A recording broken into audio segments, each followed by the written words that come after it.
Assalamualaikum warahmatullahi wabarakatuh. Halo semuanya, perkenalkan nama saya Nurini Hayati Lestari. Saya dari Prodi PGMI kelas 1A.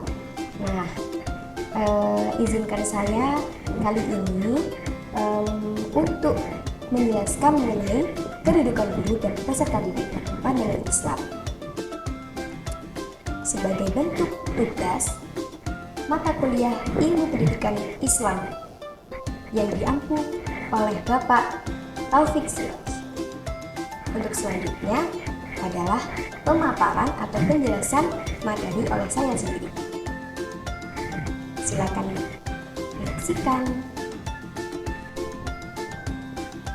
Baik, kali ini saya akan menjelaskan mengenai kedudukan guru dan peserta didik dalam pandangan Islam, yakni lebih tepatnya pada subbab yang pertama, yakni pengertian guru dalam pendidikan Islam, dan yang kedua adalah fungsi guru dalam pendidikan Islam.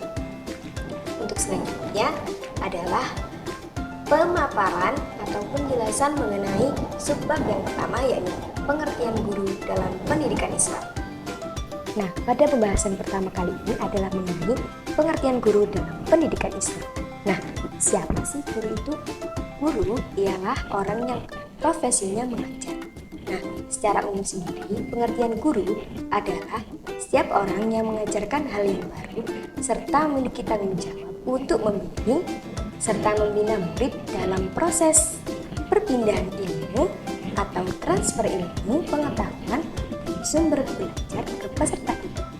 Nah, dapat disimpulkan bahwa guru adalah seseorang yang memiliki kemampuan profesional untuk mendidik, mengajar, membimbing, menilai, dan mengevaluasi peserta didik dalam proses transfer ilmu atau perpindahan ilmu dari sumber belajar yang tersedia kepada peserta didik.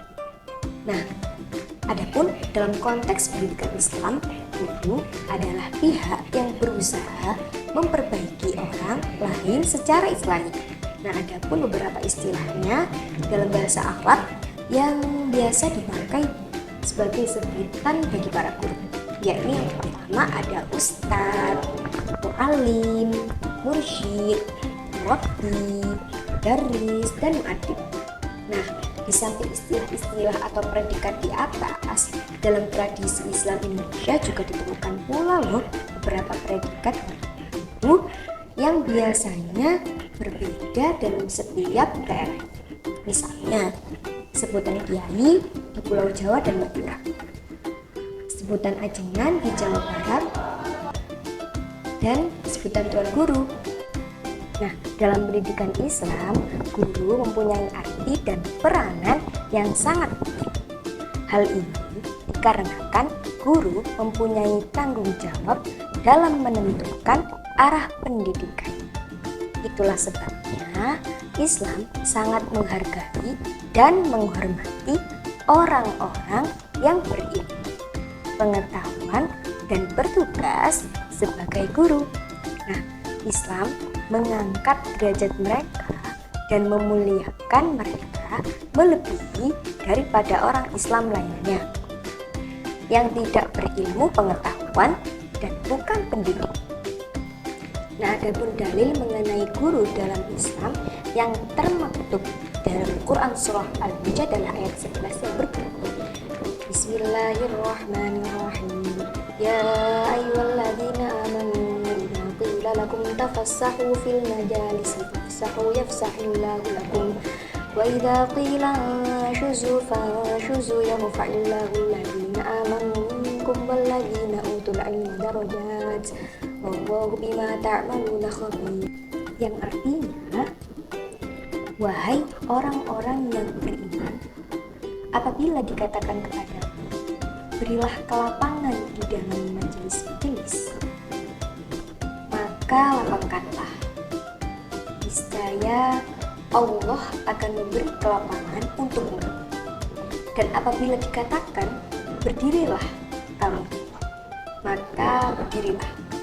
Allah niscaya akan mengangkat derajat orang-orang yang beriman di antaramu, dan orang-orang yang diberi ilmu akan atau yang berilmu beberapa derajat. Allah Maha teliti terhadap apa yang kamu kerjakan. Quran Surah Al-Mujadalah ayat 11.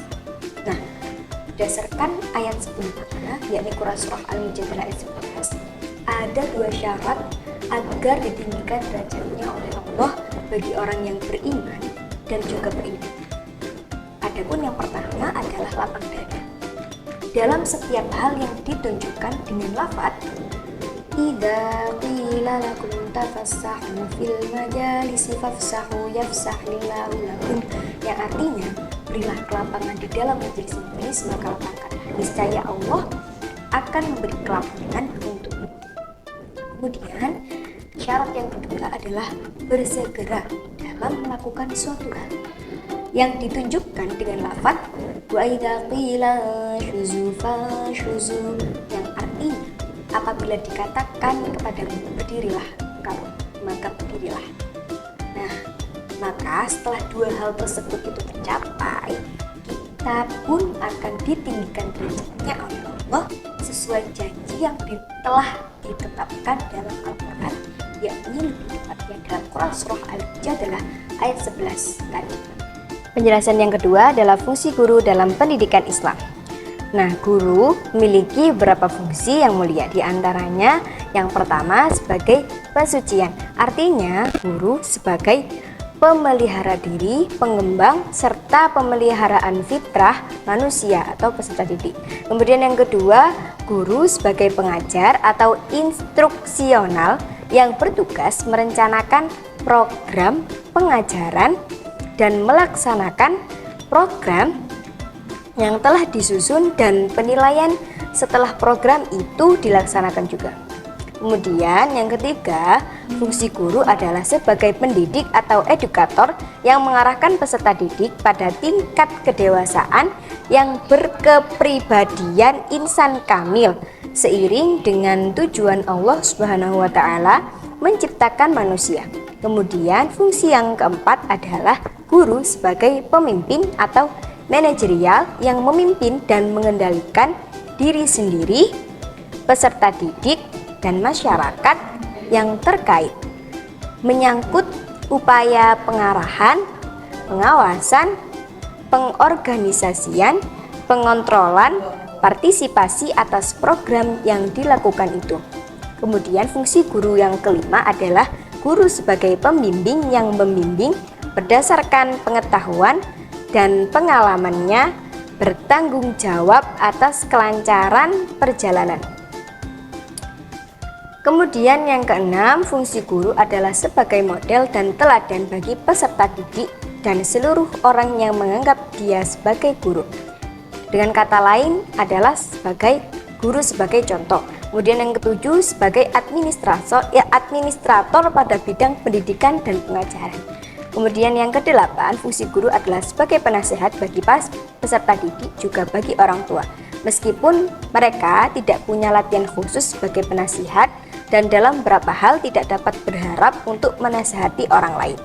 Kemudian fungsi guru yang kesembilan adalah guru sebagai pembaharu atau inovator yang menerjemahkan pengalaman dan telah larut ke dalam kehidupan yang bermakna bagi peserta didiknya.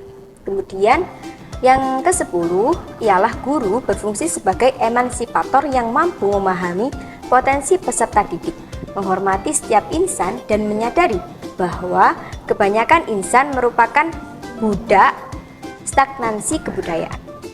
Kemudian fungsi guru yang ke-11 adalah guru sebagai evaluator atau penilaian yang merupakan aspek pembelajaran yang paling kompleks karena melibatkan banyak latar belakang dan hubungan serta variabel lain yang mempunyai arti apabila berhubungan dengan konteks yang hampir tidak mungkin dapat dipisahkan dengan setiap segi penilaian. Kemudian fungsi guru yang ke-12 adalah guru sebagai kulminator yang mengarahkan proses pembelajaran secara bertahap dari awal hingga akhir yang disebut dengan kulminasi. Kemudian fungsi guru yang ke-13 adalah guru sebagai anggota masyarakat yang diharapkan dapat berperan aktif dalam pembangunan di segala bidang yang sedang dilakukan. Dan yang terakhir, fungsi guru adalah sebagai pendorong kreativitas yang sangat penting dalam pembelajaran, dan guru dituntut untuk mendemonstrasikan dan menunjukkan proses kreativitas tersebut. Terima kasih semuanya sudah menyempatkan untuk menonton video saya kali ini.